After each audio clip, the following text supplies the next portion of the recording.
Hi, welcome back to Tim's Garage.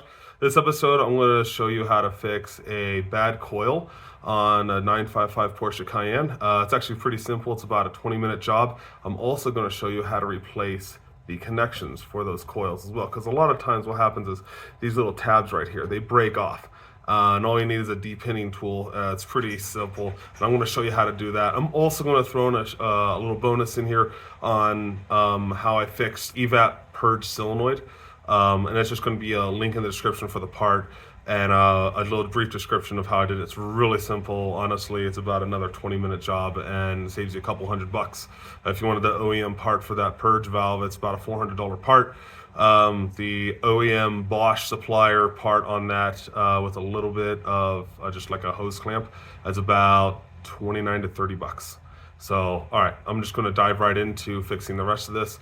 Sorry, I don't really upload a lot of videos because I don't really have a garage. I have this garage that I'm in here. It's really small, really busy with work and everything else. And I'm not really would be able to make a lot of videos that are really good content that is something that no one's put out there yet. Anytime I come across a repair that I have to do that I can't find a video for, or I find really kind of lacking information on Renlist or All Data or whatever it was, I try and make a video about that, and I really don't care how good the video is as long as it gets the job done for you. So come along with me, I'm going to show you how to fix that. Okay.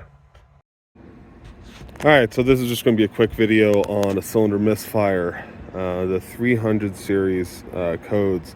So 301 would be cylinder 1 misfire, 302 for cylinder 2, and so on. So I had a 302, so this is 1, 2, 3, 4, 5, 6, 7, 8 is how they number these. So I had a misfire, which I actually had a bit of misidentification because I did have a bad purge cylinder, and I thought that was actually causing a little bit of a rough running every once in a while, but that wasn't the case. I fixed that, which, by the way, all I did was I got a new one of these and then just used some fuel line and then just connected it back there. And I'll post a link for the part for this, and that was only like 45, 50 bucks. Versus the couple $100 otherwise. But anyway, so I had a cylinder 2 misfire, so I swapped 2 for 1, and then I had a cylinder 1 misfire, which means now I have a coil that's bad. All those coils, actually one of them was a fairly recently changed out coil, but the rest of these were original to the cars. Cars got 134,000 miles on it. So I just filmed the rest of putting this back together. And you saw in the video I was putting this together, this was already attached, but this wasn't on. That's because this is actually broken off of this bottom piece. The original owner had broken that by mistake, and you can't see the brake unless this is off. So that's why this was actually off, because I can slide it in and then put that on. So don't confuse how I was putting that together for that, because if this is not broken, you do need to install this before you install this arm, which is why I took this off instead of this bolt. Otherwise, you need to take this torque arm and the bracket off as well. You need to take both of them off. I was able to get away with just doing one, so a little clarity there. So yeah, she runs great now. Super easy to do, honestly. It took me about 20 minutes to do the whole job. And these are all the tools you're going to need. You need a magnet. It helps get these little bolts seated all the way down. And also getting stuff that drops down. This pry bar is just going to help you pop the coils out very gently. Some torque wrenches, some Torx bits. This guy, some adapters, a 15 mil Phillips head, and that is for the screw for your washer fluid to take that cover off. And then I actually do have a 1/4-inch ratchet with a T30 bits and whatnot, but that's actually, I left it on another job site, so I just use this guy and a 1/4-inch wrench like this to finish tightening them down. And then of course a screwdriver and your depinning tool. So I'll put a link in the description for all those, but honestly it's a very easy, very quick fix. So I'm going to show you how I did the rest of that. Okay. All right, Pelican Parts says we need to take this off in order to take this cover off. It's not really true. There's the 4 bolts at the bottom. I've done this many times. Just kind of pop it out, and just gently. It's a lot easier with two hands. There you go. See, just a nice little wiggle. Comes right out, saves a bunch of work. Okay, well, I've already done this side, and then I realized when I got to this side, I didn't have any more of the broken clips.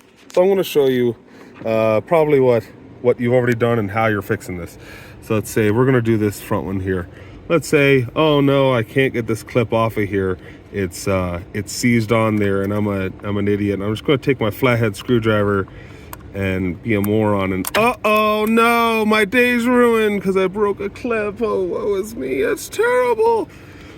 Okay, I'm gonna show you how to fix this here. All right, I had to position my phone here because it takes two hands. So what you need is this K-style depinning tool, and then the flathead screwdriver you probably used to break that tab off with. So what we need to do first is right here, this little clip on the bottom side where you see the numbers 1, 2, 3, and 4. You need to put a screwdriver right there, nice and gentle. Well, it doesn't really matter if it's gentle because this one's trashed anyways, and just pop it up. It pops up very easy. If you have to force this thing with anything more than the effort of the tips of your fingers, you're pushing too hard. Now what we want to do is just start one by one. We don't want to do them all at once. So put the depinning tool in the sides, the top and the bottom, and when you push it in, again, with just a tiny amount of force, you'll feel it actually kind of like click a little bit. Right there. Now make sure you hold on to this and then hold that, because if you don't, this is going to go flying out and it's going to go fall down. You'll have to take the belly pan off your car. So stick it in there. Just wiggle it till it goes in. Then grab onto the wire. Just pull. That's it. Done. Now we'll take our new connector, again, link in the description, and drop it down to the bottom of the hole, just like I said not to do. So I'm just going to grab another one. I'll get that later. And let's see, we did number 1, right? So we want to put that in number 1, and just push, and you'll hear a click. Just a tiniest little click there, and that's it. And you just rinse and repeat for each one. Just do one at a time, and then when you're done, don't forget to push this clip back down like this. And that's it, and then you click it back in. So I'm going to take it back out because I'm still putting more of them in here. There we go. That's it. That's how to replace these connections, because these do get brittle and these pins come out. Now let's see, blooper reel, I guess. See if I can get that one out of there. Sometimes you can find them, but I think I'm probably just going to have to find it next oil change. I've dropped tools down there before, and I take the pan off, and I'm distracted with the camera, so that's what you got. Okay, well, I'm going to finish the rest of these, and then I'll get back to you. All right, so now let's go over how to remove one of these without destroying these tabs. And I highly suggest you do it this way, even if these are freed up. And you can see them moving, right, if you press it, so you can just pull out. This is a tool that you can get on Amazon, pretty cheap. Again, link in the description. And all you gotta do, and this really works on most vehicles, that this works on pretty much any VAG car, Volkswagen, Audi group. You put it, focus, put it right there, and you just, it hooks on there, and that's it. And then you pull back, and it's done. And it doesn't break the tab because it only puts enough force to do that. So again, link in the description. All right, these coils, the only really thing you need to make sure you get is an authentic German part. Okay, a lot of these, when you buy them and they're really cheap, it'll have this sticker on here, but when you look down here, it'll actually say made in China. So what you actually want to make sure that says is made in Germany. Okay, that's the real trick with these. I got these on a super great sale, $158. Some eBay seller, I guess, just wanted to get rid of them. They're brand new. So yeah, let's just put these back in here. And yeah, you don't have to take any of this off. You just kind of have to push this out of the way just a little bit to get that back one in there.